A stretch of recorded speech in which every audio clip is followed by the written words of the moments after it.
청소부 집안 따위가 감히 우리 아들과 결혼한다고? 강남 호텔 연회장에서 벌어진 충격적인 상견례. 60대 시어머니 윤숙이 29살 예비 며느리 지연의 뺨을 때리며 내뱉은 모욕적인 말이었습니다. 어머니가 청소 용역 일을 했다는 이유로 공개적으로 수치를 당한 지연, 그리고 모든 상황을 지켜본 어머니 정희의 눈빛에는 무언가 결연한 의지가 번뜩였죠. 사돈, 오늘 일은 잊지 않겠습니다.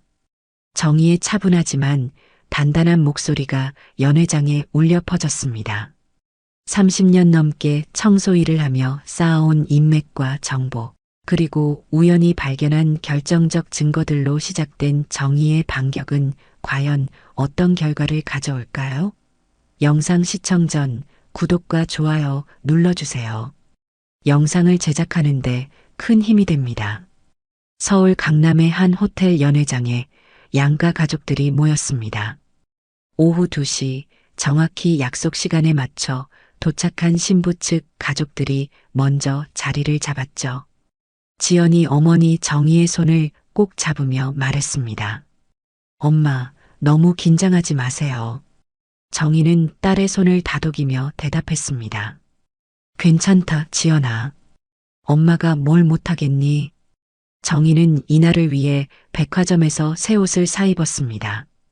검은색 정장에 진주 목걸이까지 착용한 모습이 단정해 보였죠. 하지만 내심 떨리는 마음을 감출 수는 없었습니다.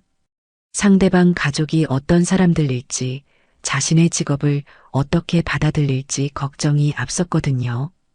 곧이어 신랑 측 가족들이 도착했습니다. 윤숙이 앞장서서 들어왔죠.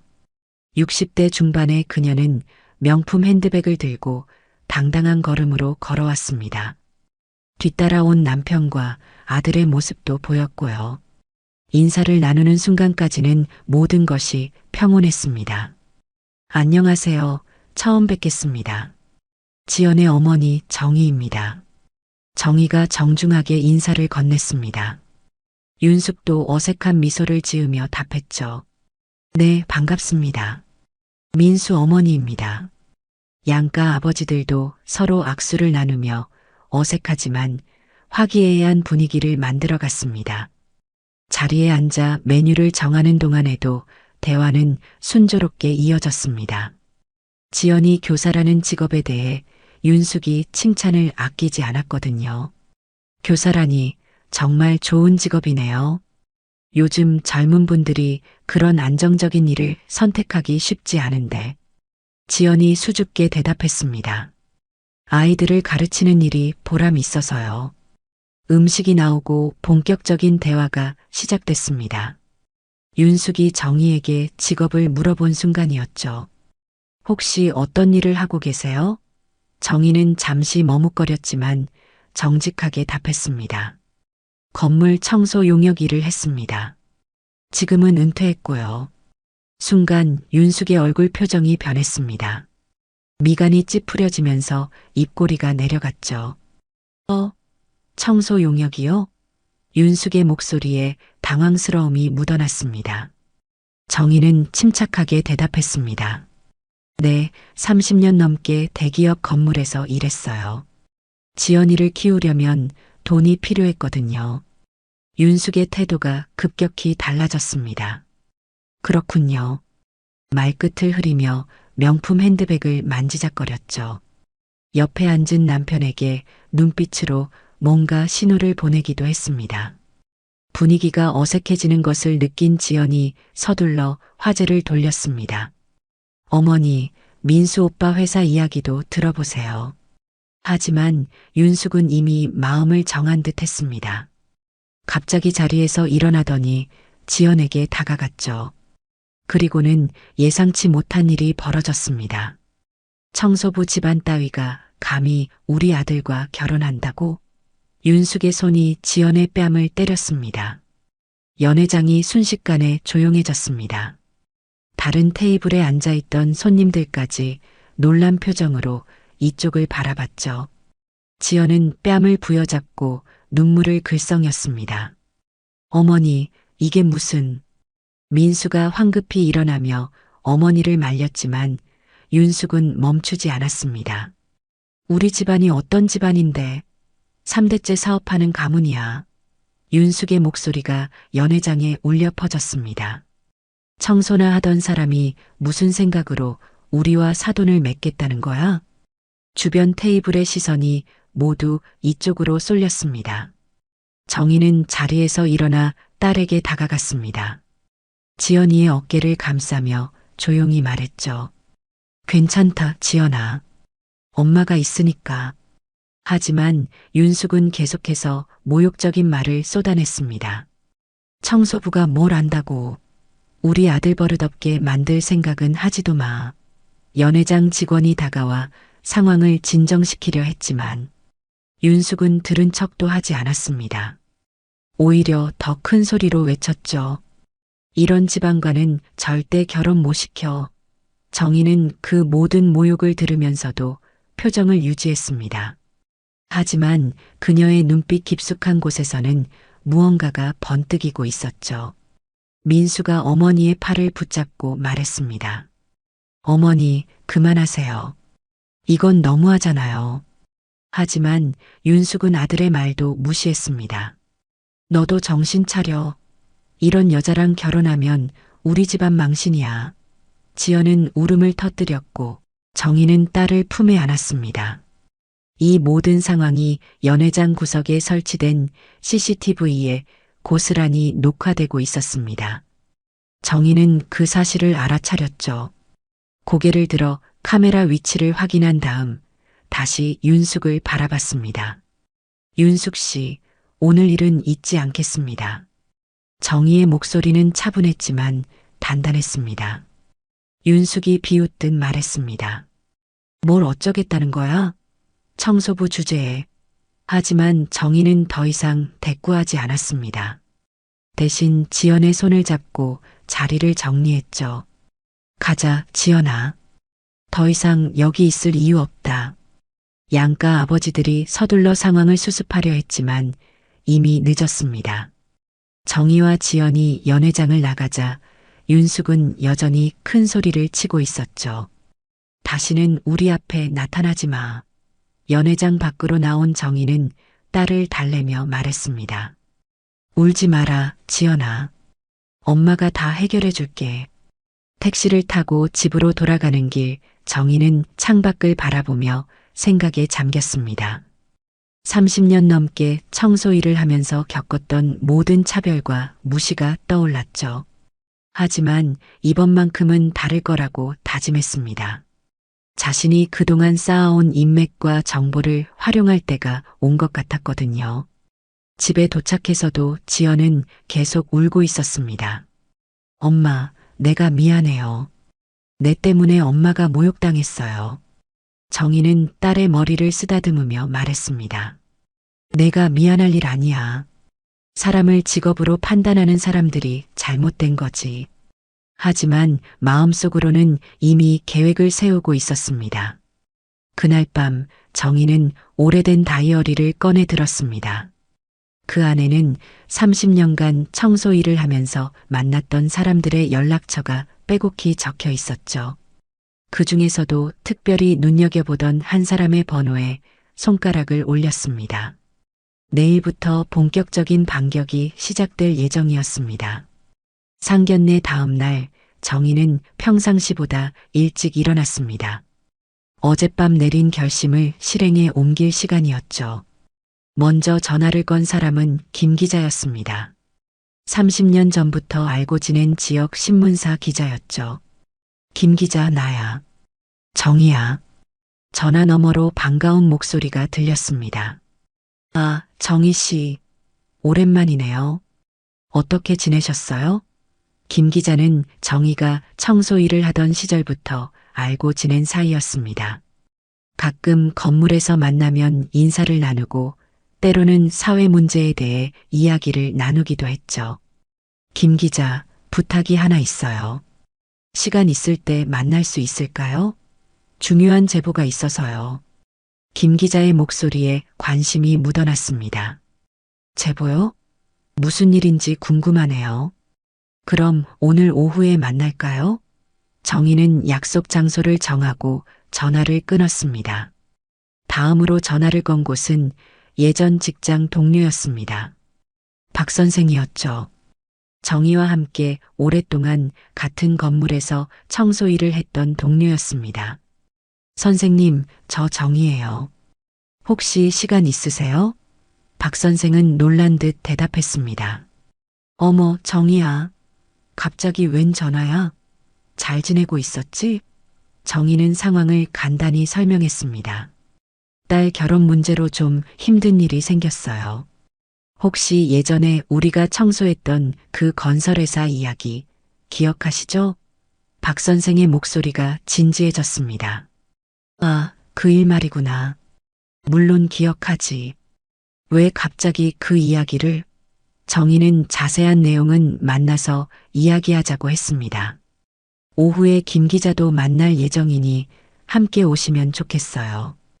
박 선생은 흔쾌히 승낙했습니다. 알겠어. 그럼 오후에 보자. 점심 식사를 마친 정희는 오래된 상자를 하나 꺼냈습니다. 그 안에는 청소 일을 하면서 모아둔 각종 서류들이 들어 있었죠.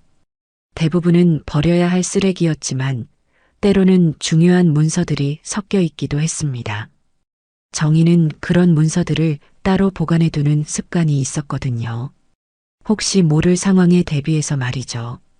상자 깊숙한 곳에서 봉투 하나를 찾아냈습니다. 그 안에는 몇 년 전 윤숙의 남편이 운영하는 건설회사에서 나온 서류들이 들어 있었죠. 정희가 그 건물을 청소할 때 우연히 발견한 것들이었습니다.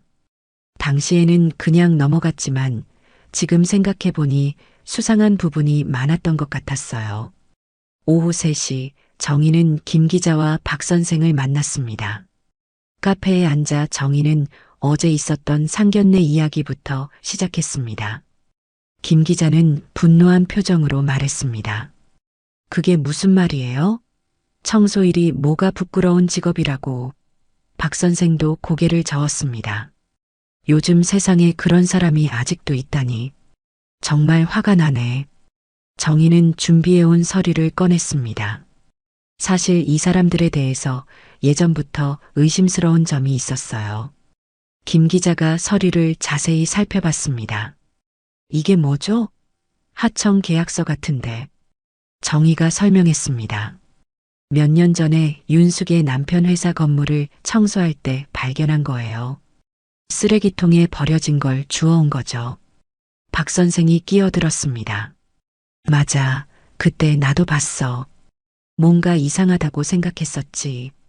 김 기자는 서류를 계속 들여다보더니 표정이 심각해졌습니다. 이건 불법 하청 계약서네요. 폐기물 처리 비용을 부풀려서 청구한 것 같은데. 정희가 말했습니다. 그때 밤늦게 몰래 와서 서류를 태우는 것도 봤어요. 뭔가 숨기려는 것 같았거든요. 김 기자의 눈이 반짝였습니다. 이건 큰 기사감이네요. 하지만 더 확실한 증거가 필요할 것 같은데. 박 선생이 손을 들었습니다. 내가 증언할 수 있어. 그때 현장에서 직접 봤으니까. 그리고 다른 동료들도 있었어. 정희는 또 다른 봉투를 꺼냈습니다. 이것도 있어요. 당시 녹음한 대화 내용이에요. 우연히 휴대폰 녹음 기능이 켜져 있었거든요. 김 기자가 깜짝 놀랐습니다. 정말요? 들어볼 수 있을까요? 정희가 휴대폰을 꺼내 재생 버튼을 눌렀습니다. 웅얼거리는 목소리들이 들려왔죠. 비록 명확하지는 않았지만 폐기물 처리 비용을 조작한다는 내용이 어렴풋이 들렸습니다. 김 기자는 흥분을 감추지 못했습니다. 이거면 충분해요. 당장 기사 쓸 수 있겠는데요. 하지만 정희는 신중하게 말했습니다. 확실하게 해주세요. 이 사람들이 어떤 사람들인지 이제야 알았거든요. 김 기자는 고개를 끄덕였습니다. 물론이죠. 철저히 검증해서 기사 쓸게요. 며칠만 시간 주세요. 그날 저녁 김 기자는 본격적인 취재에 들어갔습니다. 정의가 제공한 자료를 바탕으로 관련 업체들을 접촉했죠. 생각보다 쉽게 추가 증거들을 확보할 수 있었습니다. 윤숙의 남편 회사가 진행한 여러 공사 현장에서 비슷한 일들이 반복되고 있었거든요. 이틀 후 기사가 나갔습니다. 지역 신문 일면에 대서특필된 제목이었죠. 유명 건설회사 불법 하청 의혹. 기사에는 정의가 제공한 증거들과 박 선생의 증언, 그리고 추가로 확보한 관련 업체 직원들의 증언이 포함되어 있었습니다. 특히 폐기물 처리 비용을 부풀려 청구한 부분이 자세히 다뤄졌죠.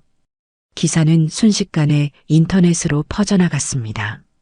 처음에는 지역 커뮤니티에서 화제가 되더니 곧 전국적인 관심사로 떠올랐죠. 건설업계의 관행적인 비리를 고발한 기사로 주목받았기 때문입니다. 포털 사이트 메인 페이지에도 관련 기사가 올라왔고요. 윤숙의 남편 회사는 하루아침에 공경에 빠졌습니다. 협력 업체들이 줄줄이 계약을 취소하기 시작했고 주가도 급락했죠. 언론사로 항해 전화가 빗발쳤지만 이미 확실한 증거가 있는 상황이었습니다. 정희는 집에서 뉴스를 보며 조용히 미소를 지었습니다. 이제 시작일 뿐이라는 걸 알고 있었거든요. 지연이 놀란 표정으로 물어봤습니다. 엄마, 이거 민수 오빠 아버지 회사 맞죠? 정희가 고개를 끄덕였습니다. 맞다. 사람을 함부로 무시하면 어떻게 되는지 보여주고 싶었어. 그날 밤 윤숙의 집에서는 긴급 가족회의가 열렸습니다. 남편은 당황한 채로 변호사와 통화를 하고 있었고 윤숙은 화가 나서 소리를 지르고 있었죠. 이게 다 누구 짓이야? 분명히 그 청소부년이 한 짓이야. 하지만 이미 늦었습니다. 기사는 계속해서 확산되고 있었고 검찰에서도 관심을 보이기 시작했거든요. 정의의 반격은 이제 본격적으로 시작된 것이었습니다. 기사가 나간 지 이틀째 윤숙의 남편 회사는 완전히 혼란에 빠졌습니다. 아침부터 전화벨이 쉴 새 없이 울려댔죠. 협력업체 대표가 전화를 걸어왔습니다. 사장님, 죄송하지만 이번 계약은 취소해야겠습니다. 언론에 나온 기사 때문에 저희도 곤란해서요.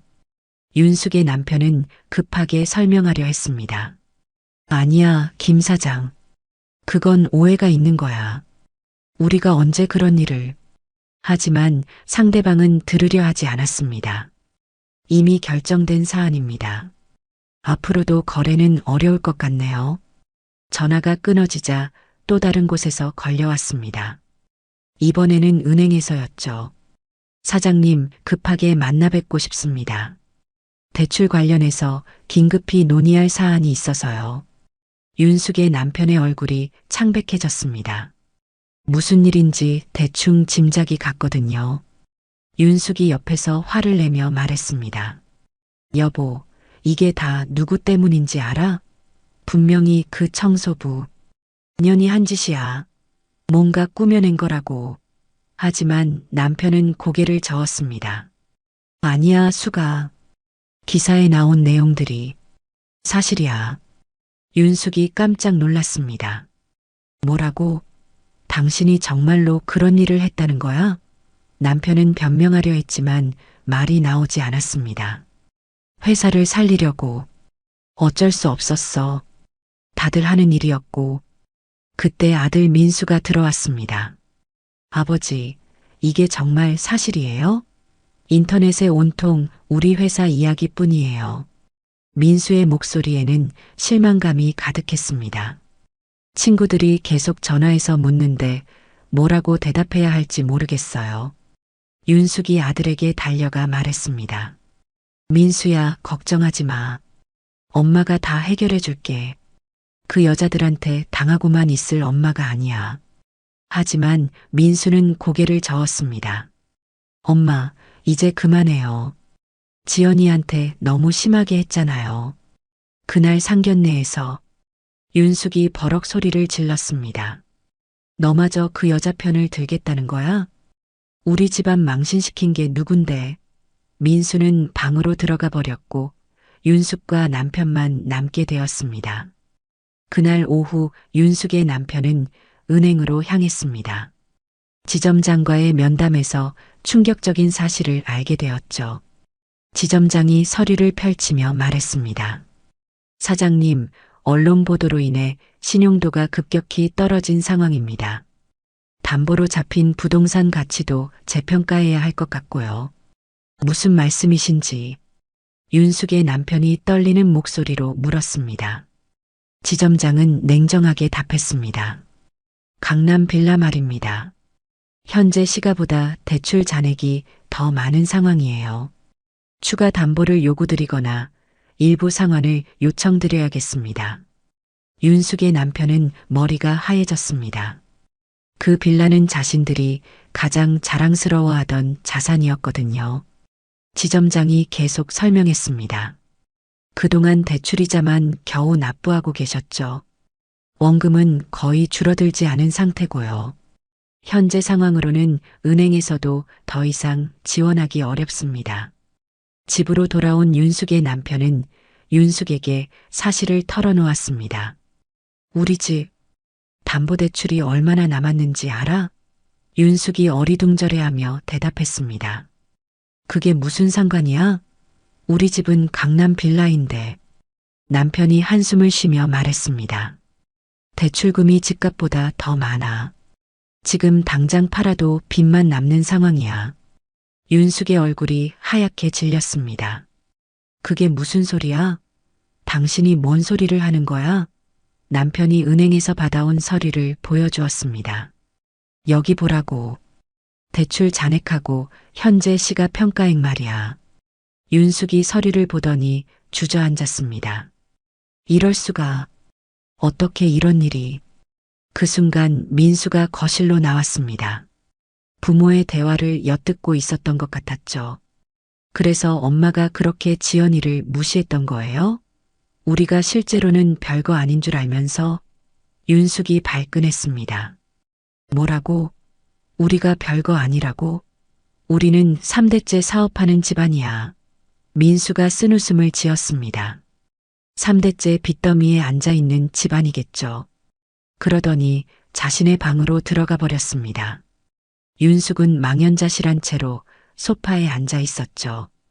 그동안 자신이 자랑스러워했던 모든 것들이 허상이었다는 사실을 받아들이기 어려워했습니다. 하지만 현실은 냉혹했습니다. 다음 날 아침 또 다른 충격이 기다리고 있었거든요. 1시간 후 윤숙의 휴대폰이 울렸습니다. 동네 부녀회장에서 걸려온 전화였죠. 윤숙 씨, 이번 주 모임은 참석 안 하시는 게 좋을 것 같아요. 다른 분들이 좀 부담스러워 하셔서. 윤숙이 화를 내며 대답했습니다. 그게 무슨 말이에요? 내가 뭘 잘못했다고. 부녀회장이 난처한 듯 말했습니다. 신문 기사 때문에. 혹시 모르니까 당분간은 자제해 주세요. 전화가 끊어지자 윤숙은 휴대폰을 던져버렸습니다. 평생 쌓아온 체면과 자존심이 하루아침에 무너지는 것 같았거든요. 저녁이 되어서야 윤숙은 중요한 결정을 내렸습니다. 이 모든 상황을 뒤집을 방법을 찾아야 한다고 생각했죠. 민수에게 다가가서 말했습니다. 민수야, 지연이한테 전화해봐. 엄마가 직접 사과할게. 민수가 놀란 표정으로 대답했습니다. 정말요? 진심으로요? 윤숙은 고개를 끄덕였지만 속마음은 달랐습니다. 사과는 위장이었고 실제로는 결혼을 강행해서 이 위기를 넘기려는 계획이었거든요. 한편 정희는 집에서 뉴스를 보며 다음 계획을 세우고 있었습니다. 이건 시작에 불과하다는 걸 알고 있었기 때문이죠. 진짜 결정타는 따로 준비되어 있었습니다. 이른 아침 정희는 지하 창고로 향했습니다. 오래된 상자들이 쌓여 있는 구석진 곳이었죠. 그녀는 특별한 상자 하나를 찾고 있었습니다. 몇 년 전부터 따로 보관해온 중요한 서류들이 들어있는 상자 말이에요. 먼지를 털어내고 뚜껑을 열자 두꺼운 봉투가 나왔습니다. 그 안에는 윤숙의 남편 회사에서 나온 또 다른 서류들이 들어 있었죠. 당시에는 그냥 넘어갔지만 지금 보니 심상치 않은 내용들이었습니다. 정희가 서류를 하나씩 펼쳐보며 중얼거렸습니다. 역시 내 기억이 맞았어. 이 사람들 정말 큰일 저질렀구나. 서류 중에는 은행 계좌 관련 자료도 있었습니다. 윤숙의 남편 명의로 되어 있었지만 일반적인 회사 계좌와는 성격이 달라 보였죠. 입출금 내역을 보니 규모도 상당했고 무엇보다 출처가 의심스러웠습니다.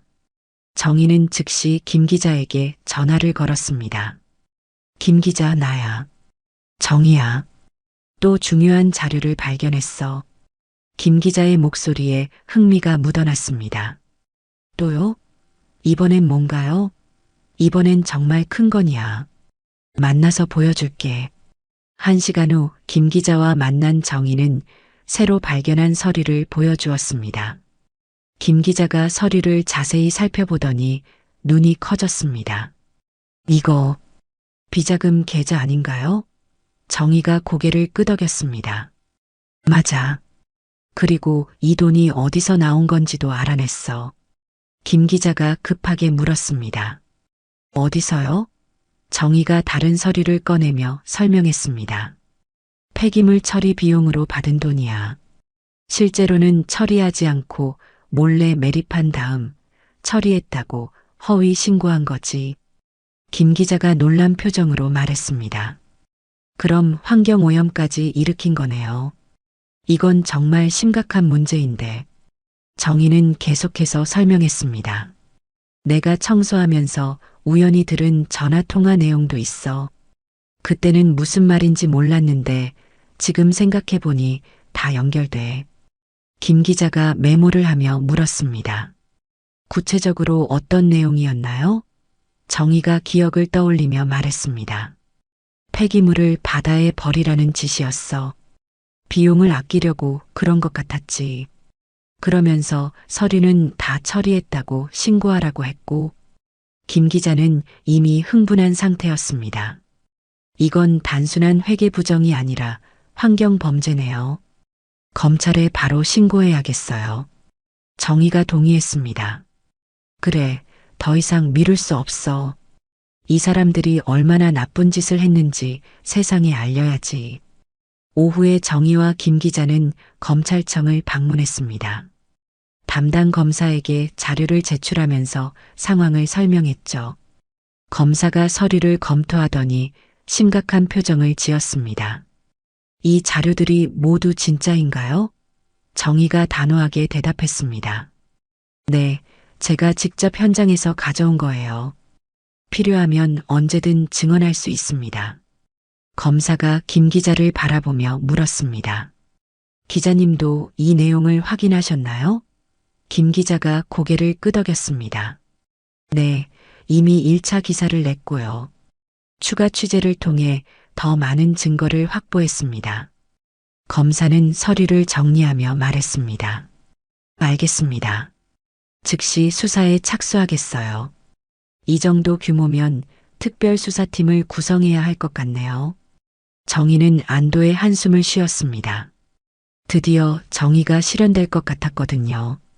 그날 저녁 검찰의 수사 착수 소식이 언론에 보도되었습니다. 건설회사 비자금 조성 의혹으로 검찰 수사 착수라는 제목이었죠. 기사에는 환경범죄 가능성까지 언급되어 있었습니다. 윤숙의 집에서는 비상이 걸렸습니다. 남편이 창백한 얼굴로 변호사와 통화를 하고 있었죠. 변호사님, 어떻게 해야 하나요? 검찰에서 수사한다는데. 변호사의 목소리가 심각했습니다. 일단 모든 관련 서류를 정리하세요.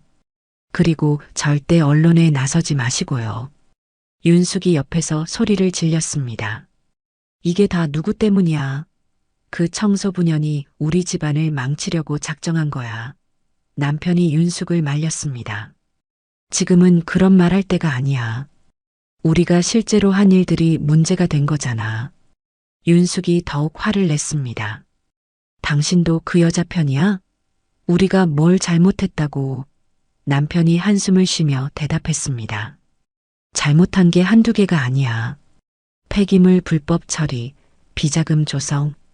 이걸 어떻게 변명해? 그때 민수가 들어왔습니다. 아버지, 회사 동료들이 모두 수군거려요. 저한테 사실인지 물어보는데 뭐라고 대답해야 할지. 윤숙이 아들에게 다가가며 말했습니다. 민수야, 걱정하지 마. 엄마가 다 해결해 줄 테니까. 하지만 민수는 고개를 저었습니다. 엄마, 이제 그만해요. 지연이랑 결혼은 포기하는 게 좋겠어요. 윤숙이 버럭 소리를 질렀습니다. 무슨 소리야? 그 여자 때문에 우리가 이렇게 된 건데. 민수가 지친 목소리로 대답했습니다. 아니에요, 엄마. 우리가 잘못한 게 먼저예요. 지연이한테 사과해야 해요. 윤숙은 받아들일 수 없다는 표정이었습니다. 하지만 현실은 이미 돌이킬 수 없는 상황으로 흘러가고 있었죠. 한편 정희는 집에서 뉴스를 보며 만족스러운 미소를 지었습니다. 지연이가 옆에 앉아 물어봤습니다. 엄마, 정말 엄마가 한 일이에요? 정희가 딸의 손을 잡으며 말했습니다. 그래, 지연아. 엄마가 너를 위해서 한 거야. 아무도 우리 딸을 함부로 대학에 놔둘 수 없어. 지연의 눈에 눈물이 고였습니다. 고마워요, 엄마. 하지만 이제 그만하면 안 될까요? 정희가 고개를 저었습니다. 아직 끝나지 않았어. 이 사람들이 진짜로 반성할 때까지는 멈출 수 없어. 그날 밤 늦게까지 검찰청에는 불이 켜져 있었습니다. 수사팀이 본격적인 수사 계획을 세우고 있었거든요. 정희가 제공한 자료들이 수사의 중요한 단서가 될 예정이었습니다. 검찰 수사 소식이 나간 다음 날 윤숙은 더 이상 참을 수 없었습니다. 거울을 보며 화장을 고치고 있었지만 손이 떨렸죠. 평생 쌓아온 자신의 위치가 하루아침에 무너지는 것을 견딜 수 없었습니다. 민수에게 다가가서 말했습니다. 민수야, 지연이 집 주소 알려줘. 엄마가 직접 가서 사과할게. 민수가 놀란 표정으로 대답했습니다. 정말요? 진심으로 사과하시겠다는 거죠? 윤숙이 고개를 끄덕였습니다. 그래, 엄마가 잘못 생각했나 봐. 이제라도 바로 잡아야지. 하지만 윤숙의 속마음은 달랐습니다.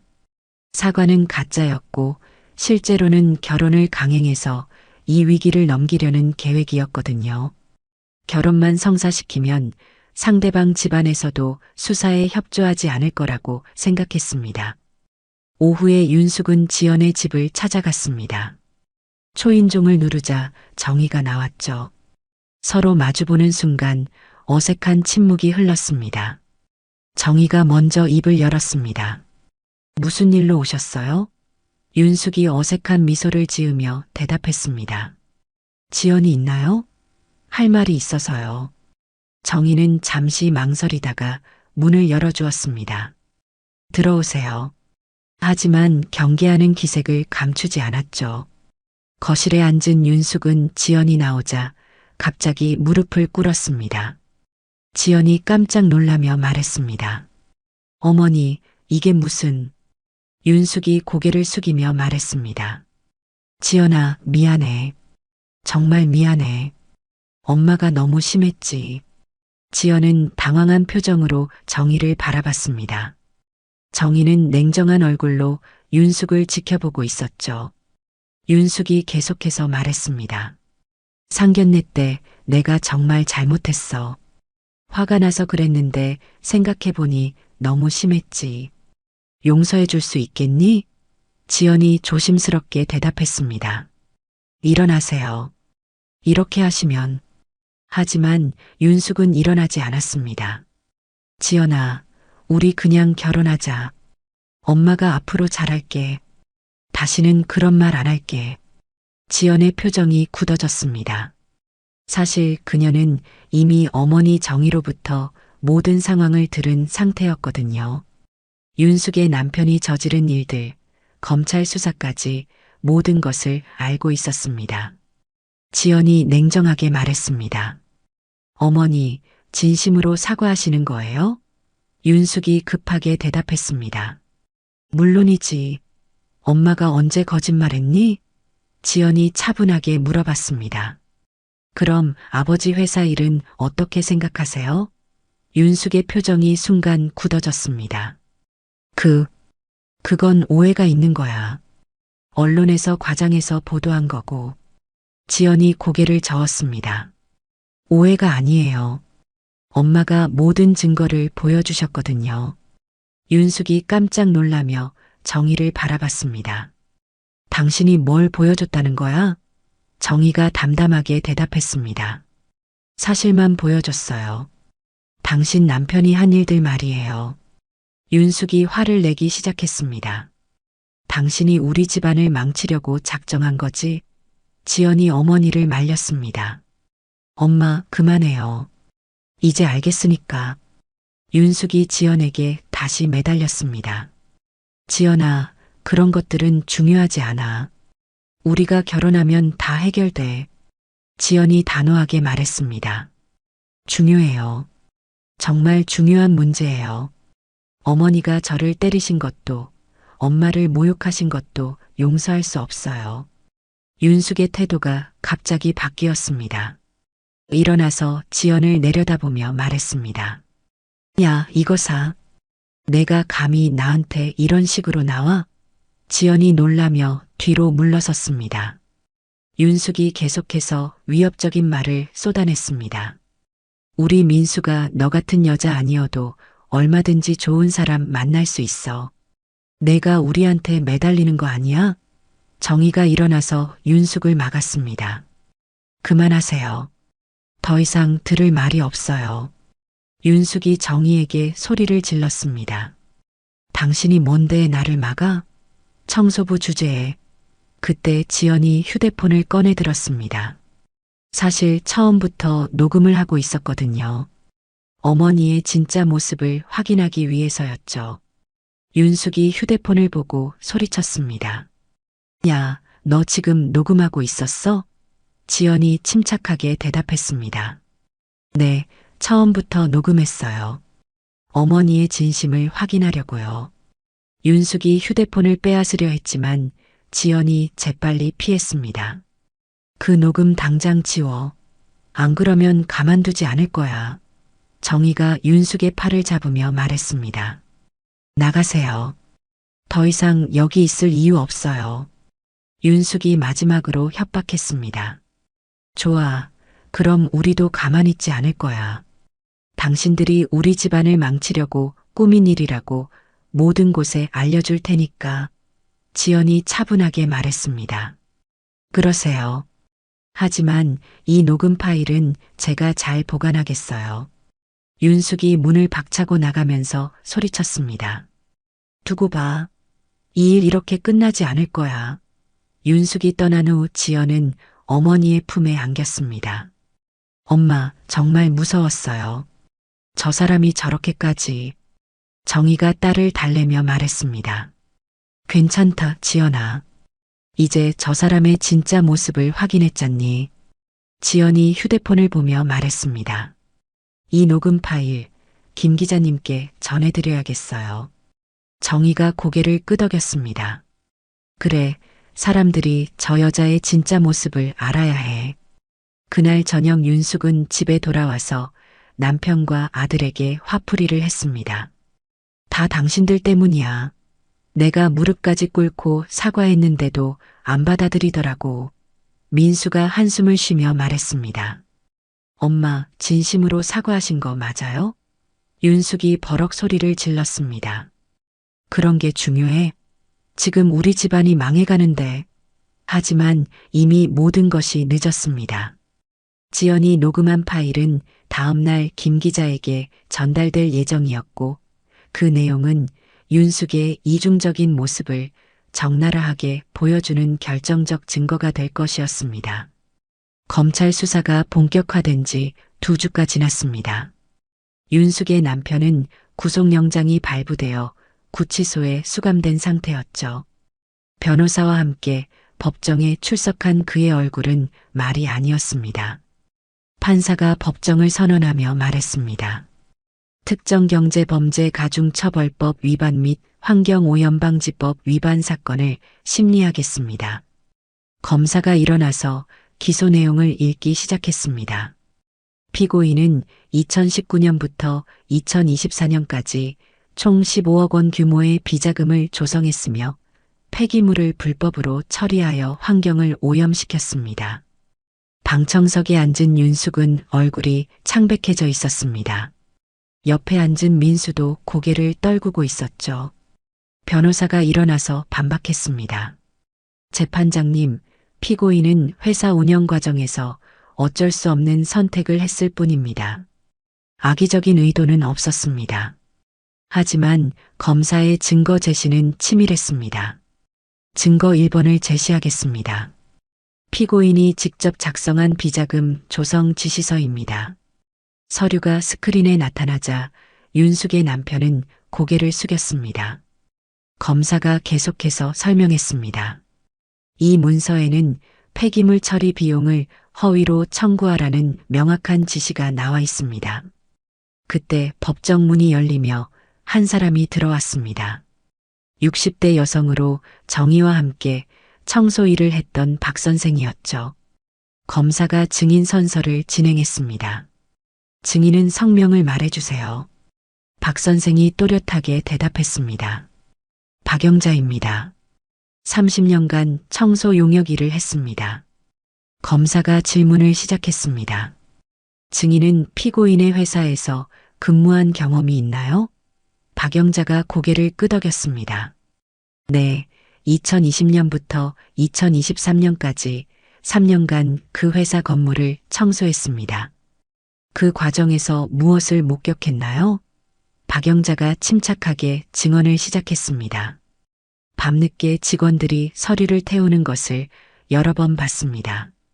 그리고 청소하다 보면 찢어진 계약서 조각들이 자주 나왔어요. 검사가 더 구체적으로 물었습니다. 어떤 내용의 서류들이었나요? 박영자가 기억을 떠올리며 말했습니다. 폐기물 처리 관련 서류들이 많았어요. 실제로는 바다에 버렸다는 내용도 있었고요. 방청석에서 옹성거리는 소리가 들렸습니다. 윤숙은 주먹을 꽉 쥐고 있었죠. 검사가 계속 질문했습니다. 회사 측에서 청소 직원들을 어떻게 대했나요? 박영자의 목소리에 분노가 묻어났습니다.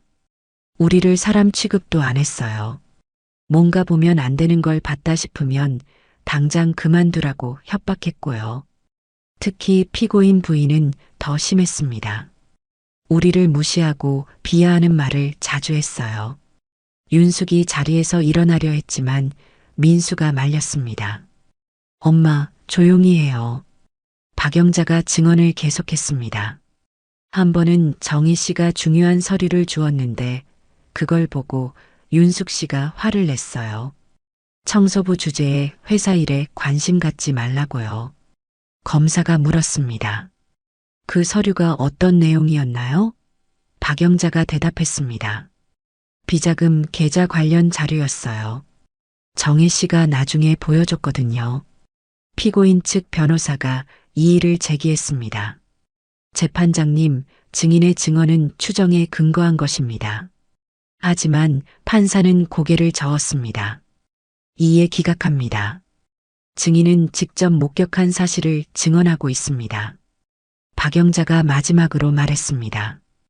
우리 같은 사람들을 무시하고 함부로 대하더니 정작 자기들이 더 나쁜 일을 하고 있었던 거예요.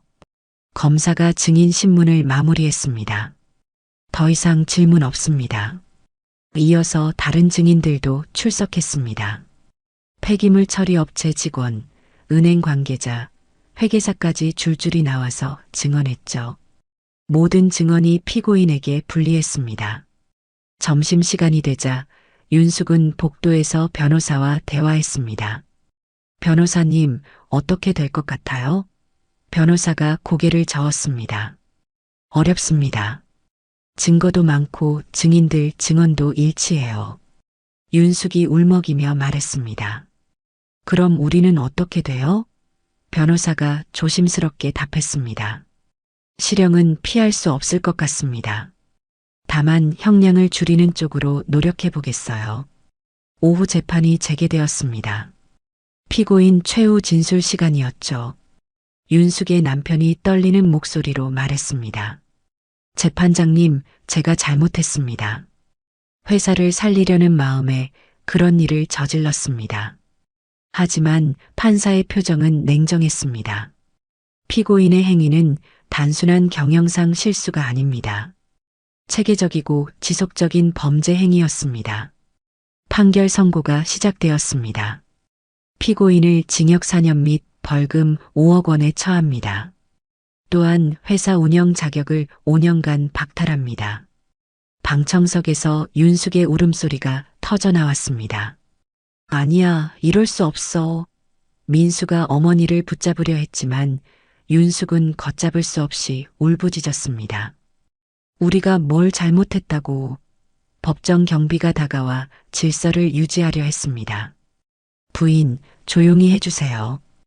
윤숙이 바닥에 주저앉으며 소리쳤습니다. 이건 음모야. 모든 게 조작이라고. 하지만 아무도 그녀의 말에 귀 기울이지 않았습니다. 방청석에 있던 사람들은 오히려 고개를 저으며 혀를 찼죠. 민수가 어머니를 부축해서 법정 밖으로 나갔습니다. 복도에서 윤숙은 계속 울고 있었습니다. 민수야, 우리는 이제 어떻게 살아? 민수가 지친 목소리로 대답했습니다. 엄마, 이제라도 잘못을 인정하세요. 그래야 다시 시작할 수 있어요. 하지만 윤숙은 받아들이려 하지 않았습니다. 그날 저녁 뉴스에서는 판결 소식이 대대적으로 보도되었습니다. 정희는 집에서 뉴스를 보며 안도의 한숨을 쉬었습니다. 드디어 정의가 실현된 것 같았거든요. 판결이 나간 지 일주일 후 지연은 중요한 결정을 내렸습니다. 결혼식이 한 달 앞으로 다가온 시점이었죠. 그녀는 어머니 정희에게 자신의 마음을 털어놓았습니다. 엄마, 결혼 못하겠어요.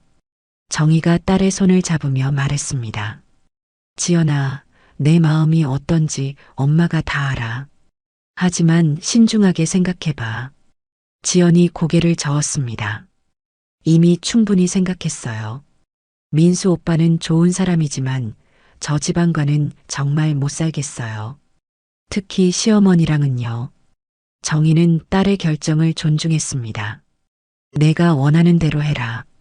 엄마가 뒤에서 지켜줄게. 지연은 먼저 민수에게 전화를 걸었습니다. 오빠, 시간 있을 때 만날 수 있어요? 중요한 얘기가 있어서요. 민수의 목소리에는 걱정이 묻어났습니다. 무슨 일이야? 혹시 우리 집 일 때문에? 지연이 조심스럽게 대답했습니다. 네, 그 얘기도 있고요. 직접 만나서 말씀드릴게요. 다음 날 오후 지연과 민수는 카페에서 만났습니다. 민수는 이미 지연의 마음을 어느 정도 짐작하고 있는 듯 했죠. 지연아, 미안해. 우리 어머니가 너무 심하게 했지. 지연이 고개를 저었습니다. 오빠 잘못이 아니에요. 하지만 저는 결정했어요. 민수가 조용히 물었습니다. 결혼을 포기하겠다는 거지? 지연이 고개를 끄덕였습니다. 네, 더 이상은 안 될 것 같아요. 어머니가 바뀔 거라고 생각하지 않아요. 민수는 한숨을 쉬며 말했습니다. 나도 어머니한테 많이 얘기했는데. 지연이 손을 저었습니다. 오빠는 정말 좋은 사람이에요. 하지만 결혼은 두 사람만의 문제가 아니잖아요. 민수가 아쉬운 표정으로 말했습니다. 그래도 한 번 더 생각해봐. 시간을 좀 더 가져보는 게 어떨까? 지연이 단호하게 대답했습니다. 아니에요. 이미 충분히 생각했어요. 양가 부모님께 정식으로 말씀드리고 싶어요. 민수는 받아들일 수밖에 없었습니다. 알겠어. 언제 말할 거야? 지연이 대답했습니다. 이번 주말에 양가 가족이 모두 모이는 자리를 만들어주세요. 그 자리에서 말씀드릴게요. 주말이 되어 양가 가족들이 모였습니다. 이번에는 민수 집에서 만나기로 했죠. 윤숙은 남편이 구속된 상황에서도 체면을 유지하려고 애쓰고 있었습니다. 지연아, 왔구나. 어서 들어와. 윤숙의 목소리는 예전과 달리 힘이 없었습니다. 지연과 정희가 들어서자 어색한 분위기가 흘려져 모두 자리에 앉은 후 지연이 일어났습니다. 말씀드릴 게 있어서 이 자리를 마련했어요. 윤숙이 불안한 표정으로 물었습니다. 무슨 말인데? 지연이 심호흡을 한 번 하고 말했습니다. 민수 오빠와의 결혼을 포기하겠습니다. 순간 방안이 조용해졌습니다. 윤숙이 벌떡 일어나며 소리쳤습니다. 뭐라고? 갑자기 무슨 소리야? 지연이 침착하게 대답했습니다. 충분히 생각해 본 결정이에요. 더 이상은 안 될 것 같아요. 윤숙이 화를 내며 말했습니다. 이게 다 내 엄마가 시킨 일이지? 우리 집안 망치려고 작정한 거야. 정희가 조용히 말했습니다. 지연이가 스스로 내린 결정입니다. 지연이 가방에서 태블릿을 꺼냈습니다. 그리고 모든 사람이 볼 수 있도록 화면을 켰죠. 이것부터 보시죠. 화면에는 상견례 당일 연회장의 CCTV 영상이 재생되기 시작했습니다. 윤숙이 지연의 뺨을 때리는 장면이 생생하게 나왔죠. 윤숙의 얼굴이 창백해졌습니다. 이걸 어떻게 해? 지연이 설명했습니다. 연회장에서 받은 거예요. 정식으로 요청해서 받았습니다. 영상이 끝나자 지연은 다음 파일을 재생했습니다. 며칠 전 윤숙이 집에 와서 했던 대화의 녹음 파일이었죠. 윤숙의 진짜 모습이 적나라하게 드러나는 내용이었습니다.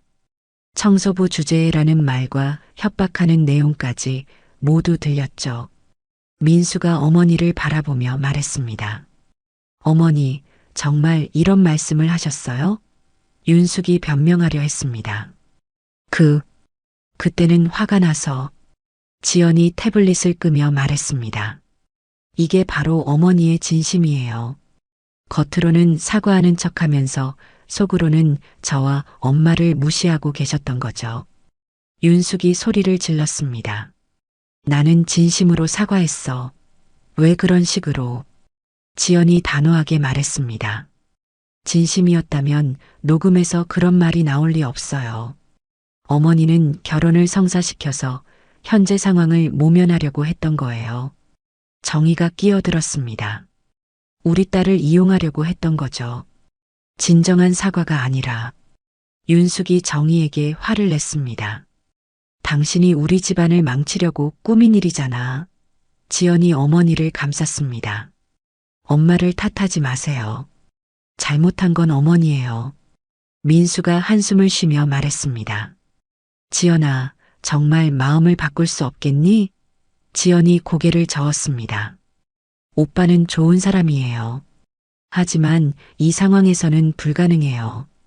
어머니가 진심으로 반성하지 않는 한요. 윤숙이 마지막으로 애원했습니다. 지연아, 제발. 엄마가 잘못했어. 다시 한 번만 기회를 줘. 지연이 냉정하게 대답했습니다. 이미 기회는 드렸어요. 하지만 어머니는 그 기회를 스스로 버리셨죠. 민수의 아버지가 처음으로 입을 열었습니다. 지연 양 말이 맞습니다. 우리가 잘못했어요. 지연이 일어나서 정중하게 인사했습니다. 그럼 이만 가보겠습니다. 혼란스럽게 해서 죄송해요. 정희도 일어나서 말했습니다. 민수 씨는 좋은 분이에요. 좋은 사람 만나실 거예요. 지연과 정희가 나가려 할 때 윤숙이 마지막으로 소리쳤습니다. 후회할 거야. 우리 민수 같은 남자 다시 못 만날 거라고. 하지만 지연은 돌아보지 않았습니다. 대신 문 앞에서 한 번 더 말했죠. 행복하세요, 모두. 집으로 돌아가는 길에 정희는 딸의 손을 꼭 잡았습니다. 지연아, 용기 있는 결정이었어. 엄마가 자랑스럽다. 지연이 눈물을 글썽이며 대답했습니다. 엄마 덕분에 용기 낼 수 있었어요. 혼자였다면 못했을 거예요. 그날 밤 윤숙의 집에서는 결혼 준비물들을 정리하는 소리가 들렸습니다. 모든 것이 끝났다는 것을 인정할 수밖에 없었거든요. 파혼 선언 이후 한 달이 지났습니다. 지연은 평상시와 다름없이 학교에 출근하고 있었죠. 교무실에서 동료 선생님이 말했습니다. 지연 선생님, 요즘 더 밝아 보이시네요. 지연이 미소를 지으며 대답했습니다. 그런가요? 마음이 한결 편해졌어요. 3교시 도덕 시간, 지연은 학생들에게 특별한 이야기를 들려주었습니다. 여러분, 사람의 가치는 무엇으로 결정될까요? 한 학생이 손을 들었습니다. 선생님, 돈이나 지위 아닌가요? 지연이 고개를 저었습니다. 아니에요. 사람의 진짜 가치는 다른 사람을 어떻게 대하느냐로 결정돼요. 다른 학생이 물었습니다. 그럼 직업은 상관없나요? 지연이 단호하게 답했습니다. 전혀 상관없어요.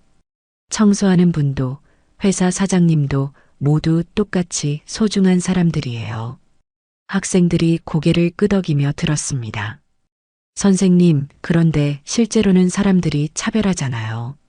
지연이 창밖을 바라보며 말했습니다. 그래서 여러분이 달라져야 해요. 다른 사람을 무시하거나 차별하는 어른이 되면 안 돼요. 수업이 끝나고 지연은 혼자 생각에 잠겼습니다. 예전 같았으면 이런 이야기를 자신 있게 하지 못했을 텐데, 이제는 달랐죠. 어머니 정희가 보여준 용기 덕분이었습니다. 집에 돌아온 지연은 어머니와 함께 저녁을 준비했습니다. 엄마, 오늘 아이들한테 용기에 대해서 얘기했어요. 정희가 반가워하며 말했습니다. 그래, 우리 지연이가 이제 정말 어른이 됐구나. 지연이 어머니의 어깨를 안으며 말했습니다. 엄마한테 배운 거예요. 엄마만큼 용감한 사람 없어요. 정희는 여전히 청소 일을 하고 있었습니다. 하지만 예전과는 분위기가 달랐죠. 같은 건물에서 일하는 사람들이 그녀를 존경의 눈으로 바라봤습니다. 김 대리가 정희에게 다가와서 말했습니다. 정희 씨, 신문 기사 봤어요. 정말 대단하시네요. 정희가 겸손하게 대답했습니다. 당연한 일을 했을 뿐이에요. 잘못된 건 바로 잡아야죠. 경비실 아저씨도 엄지를 치켜들었습니다. 정희 씨 덕분에 우리 같은 사람들도 당당해졌어요. 고마워요. 정희는 이런 반응들이 낯설었지만 기분이 좋았습니다. 한편 윤숙의 집에는 정막이 흘렀습니다. 남편은 교도소에 있고 집은 경매에 넘어갈 상황이었죠. 윤숙이 민수에게 말했습니다. 민수야, 이제 어떻게 살지? 민수가 짐을 정리하며 대답했습니다. 엄마, 이제라도 새로 시작해요. 작은 집으로 이사가서 조용히 살아요. 윤숙이 한숨을 쉬었습니다. 그동안 내가 너무 잘못 살았나 봐. 민수가 어머니를 바라보며 말했습니다. 인정하시는 것만으로도 큰 발전이에요. 앞으로는 다른 사람들을 무시하지 마세요. 윤숙이 고개를 끄덕였습니다. 알겠다. 이제야 정신이 좀 든 것 같아. 어느 토요일 오후 정희는 명동에 볼 일이 있어서 나갔습니다. 시계거리를 지나가던 중 우연히 오래된 일기장 하나를 발견했죠.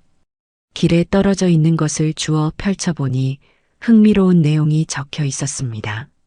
1995년 3월 15일, 오늘도 회사에서 이상한 일이 있었다. 정희가 일기장을 더 읽어보니 몇십 년 전 한 회사에서 벌어진 비리 사건에 대한 기록이었습니다. 당시 피해를 본 사람들의 이름도 적혀 있었죠. 정희는 일기장을 가방에 넣으며 생각했습니다.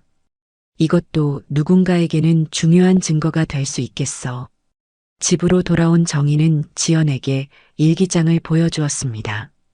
지연아, 이거 봐. 오늘 우연히 주웠는데 뭔가 중요한 내용 같아. 지연이 일기장을 읽어보더니 말했습니다. 엄마, 이거 경찰서에 신고해야 할 것 같아요. 피해자들이 아직 살아계실지도 모르잖아요. 정희가 고개를 끄덕였습니다. 그래, 내일 당장 신고할게. 정희는 늦어도 실현되어야 하니까. 저녁 식사를 하면서 지연이 말했습니다. 엄마, 요즘 정말 행복해요. 결혼 못한 게 오히려 다행인 것 같아요. 정희가 딸의 손을 잡으며 대답했습니다. 나도 그래. 우리 둘이 이렇게 지내는 게 제일 좋아. 지연이 웃으며 말했습니다. 그래도 언젠가는 좋은 사람 만날 거예요. 진짜 저를 존중해주는 사람 말이에요. 정희가 환하게 웃었습니다. 물론이지. 우리 딸은 그럴 자격이 충분해. 그날 밤 뉴스에서는 윤숙의 남편 사건 후속 보도가 나왔습니다. 다른 건설회사들도 줄줄이 수사를 받게 되었다는 내용이었죠. 정희는 뉴스를 보며 뿌듯해했습니다. 작은 시작이 이렇게 큰 변화를 만들어낼 수 있다는 게 신기했거든요. 지연이 옆에서 말했습니다. 엄마가 시작한 일이 정말 많은 사람들을 도왔네요. 정희가 겸손하게 답했습니다. 나 혼자 한 게 아니야. 김 기자, 박 선생, 그리고 너까지 모두 함께 했잖아. 지연이 어머니를 꼭 안으며 말했습니다. 정말 고마워요, 엄마. 엄마 덕분에 용기 있는 사람이 될 수 있었어요. 정희도 딸을 안으며 대답했습니다. 나도 고마워, 지연아. 내가 있어서 이 모든 일을 할 수 있었어. 몇 달 후, 지연은 새로운 소식을 들었습니다. 민수가 다른 여자와 만나고 있다는 소식이었죠. 솔직히 마음 한구석이 아팠지만 동시에 안도감도 느껴졌습니다. 정희에게 이 소식을 전하자 정희가 말했습니다. 다행이구나. 그 집안에서 벗어날 수 있어서. 지연이 고개를 끄덕였습니다. 맞아요. 정말 다행이에요. 그리고 1년 후 지연은 정말로 좋은 사람을 만났습니다. 같은 학교 체육 선생님이었는데 정희를 처음 만났을 때부터 정중하게 대했죠. 선생님, 지연이 얘기 많이 들었습니다. 정말 존경스러워요. 정희는 그 말을 듣고 흐뭇해했습니다. 이번에는 정말 괜찮은 사람 같았거든요. 세월이 흘러도 정희와 지연의 유대는 더욱 단단해졌습니다. 그들은 서로에게서 진정한 가족의 의미를 배웠고 세상을 바꿀 수 있는 용기를 얻었습니다. 명동에서 발견한 일기장은 새로운 사건의 시작이 될 것 같았지만 그것은 또 다른 이야기였습니다. 오늘 이야기가 좋으셨다면 구독과 댓글, 알람 설정 잊지 마시고 소중한 댓글 하나가 정말 큰 힘이 됩니다. 시청해 주셔서 진심으로 감사드립니다.